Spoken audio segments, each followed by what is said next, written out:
the Constitution being misused, I shall be the first to burn it.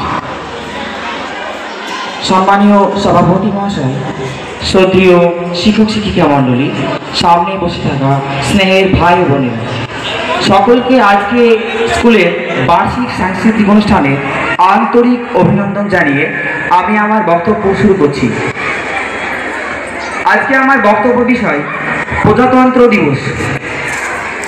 1947 খ্রিস্টাব্দের 15 August ভারতবর্ষের ইতিহাসে একটি অন্যতম গুরুত্বপূর্ণ দিন। কেননা এই দিনে এক দীর্ঘ রক্তক্ষয়ী সংগ্রাম এবং আন্দোলনের ফলে ভারত অর্জন করেছিল তার কাঙ্ক্ষিত স্বাধীনতা। আর স্বাধীনতা প্রাপ্তির পর যে বিষয়টি সব থেকে বেশি জরুরি হয়ে পড়েছিল সেটি ছিল দেশ শাসন বা দেশ নিয়ন্ত্রণ করার জন্য নির্দিষ্ট কিছু নিয়মকানুন। কেননা 1947 খ্রিস্টাব্দের 15 আগস্ট আমাদের ভারতবর্ষ স্বাধীন হলেও দেশ শাসন বা দেশ নিয়ন্ত্রণ করার জন্য নির্দিষ্ট কোনো নিয়মকানুন ছিল না। তখনও ভারতবর্ষের রাষ্ট্রপ্রধান হিসাবে নিযুক্ত ছিলেন ষষ্ঠ জর্জ এবং এর গভর্নর জেনারেল লর্ড মাউন্টব্যাটেন। আর এই বিষয়টির ওপর ভিত্তি করে 1950 খ্রিস্টাব্দের 26শে জানুয়ারি আমাদের দেশের একটি স্থায়ী সংবিধান কার্যকরী হয়েছিল। এখানে দুটি প্রশ্ন খুবই গুরুত্বপূর্ণ। নাম্বার 1, 1947 খ্রিস্টাব্দের 15 আগস্ট আমাদের দেশ স্বাধীন হয়েছিল এবং 1950 খ্রিস্টাব্দের 26শে জানুয়ারি আমাদের দেশের একটি স্থায়ী সংবিধান কার্যকরী হয়েছিল। তাহলে 1947 খ্রিস্টাব্দের 15 আগস্ট থেকে 1950 খ্রিস্টাব্দের 26শে জানুয়ারি পর্যন্ত আমাদের দেশ কিসের ভিত্তিতে পরিচালিত হতো? দ্বিতীয় প্রশ্নটি হচ্ছে, দিনটি 1950 খ্রিস্টাব্দের 26শে জানুয়ারিতেই বা কেন, অন্য দিন নয় কেন? এই প্রশ্নের উত্তরে বলতে হয়, আমাদের দেশ যখন ব্রিটিশ শাসনের অধীনে ছিল অর্থাৎ পরাধীনতার শিকলে ছিল, তখন আমাদের দেশে একটি মাত্র আইন দ্বারা পরিচালিত করত। আইনটি হচ্ছে গভর্নমেন্ট অফ ইন্ডিয়া অ্যাক্ট 1935।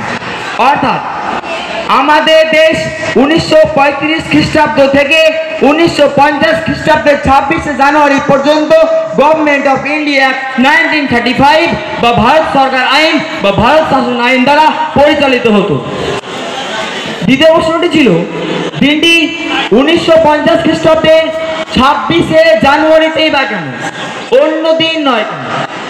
এই প্রশ্নের উত্তরে বলতে হয়, 1930 খ্রিস্টাব্দের সেই একই দিনে অর্থাৎ 1930 খ্রিস্টাব্দের 26শে জানুয়ারি ভারতীয় জাতীয় কংগ্রেস পূর্ণ স্বরাজের দাবিতে তথা স্বাধীনতার জন্য একটি দৃঢ় সংকল্প ঘোষণা করে। সংকল্পটি 1930 খ্রিস্টাব্দের 26শে জানুয়ারিতে কার্যকরী হয়েছিল।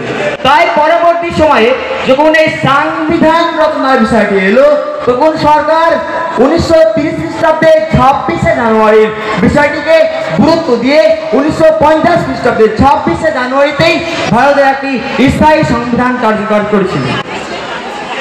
সংবিধান কার্যকরী হওয়ার ঠিক 2 মাস আগে অর্থাৎ 1949 খ্রিস্টাব্দের 26শে নভেম্বর গণপরিষদ কর্তৃক ভারতের সংবিধান গৃহীত হয়েছিল। ভারতীয় সংবিধান প্রস্তাবনার জন্য 1947 খ্রিস্টাব্দের 28শে আগস্ট ড্রাফটিং কমিটি ফরম্যাটকে গঠন দায়িত্ব দেওয়া হয়েছিল। যেই কমিটির চেয়ারম্যান ছিলেন ডক্টর ভীমরাও রামজি আম্বেদকর। 4 নভেম্বর 1947 খ্রিস্টাব্দ গণপরিষদ একটি খসড়া সংবিধান প্রস্তাবনা করে। এর মধ্যে মোটমাট সংবিধান কার্যকরী হওয়ার পর মোটমাট 2 বছর 11 মাস 18 দিন ব্যাপী সময়ে গণপরিষদ মোটমাট 166 বার অধিবেশন রাখে। সেই সমস্ত অধিবেশনে প্রথমে জনসাধারণের প্রবেশাধিকার ছিল। চূড়ান্তভাবে সংবিধান গৃহীত হওয়ার আগে 1950 খ্রিস্টাব্দের 24শে জানুয়ারি অর্থাৎ সংবিধান কার্যকরী হবার ঠিক 2 দিন আগে গণপরিষদের মোটমাট 338 জন সদস্য সংবিধানের লেখা দুটি নথিপত্রিতে স্বাক্ষর করেছিল এবং তার ঠিক দুদিন পরে অর্থাৎ 1950 খ্রিস্টাব্দের 26 জানুয়ারি থেকে আমাদের দেশের একটি স্থায়ী সংবিধান কার্যকরী হয়, যার ভিত্তিতে আজ পর্যন্ত আমাদের দেশ পরিচালিত হয়ে আসছে। ভারতীয় সংবিধান ভারতীয় প্রজাতন্ত্রের সর্বোচ্চ আইন। সংবিধানে ভারতকে একটি সার্বভৌম সমাজতান্ত্রিক ধর্মনিরপেক্ষ গণতান্ত্রিক সাধারণতন্ত্র রূপে গড়ে তোলার শপথ নেওয়া হয়েছে। সংবিধানে আরো বলা হয়েছে যে জাতীয় সংহতি রক্ষার জন্য পারস্পরিকের মধ্যে ভ্রাতৃত্ববোধ জাগরিত করার জন্য অনুপ্রাণিত করা হয়েছে। ভারতীয় সংবিধান বিশ্বের সার্বভৌম রাষ্ট্রগুলির মধ্যে সর্ববৃহৎ লিখিত সংবিধান। ভারতীয় সংবিধানের ইংরেজি সংস্করণে মোটমাট 1,17,369টি শব্দ ব্যবহার করা হয়েছে। এই ছিল সংবিধান সংক্রান্ত কিছু কথা। তাই আমরা যদি আমাদের সংবিধানকে সামনে রেখে সংবিধানকে আমাদের দেশ পরিচালনার নিয়ন্ত্রক হিসাবে ব্যবহার করি, তবে আমরা দেশকে আরো উন্নত থেকে উন্নত পর্যায়ে নিয়ে যেতে পারি। ধন্যবাদ।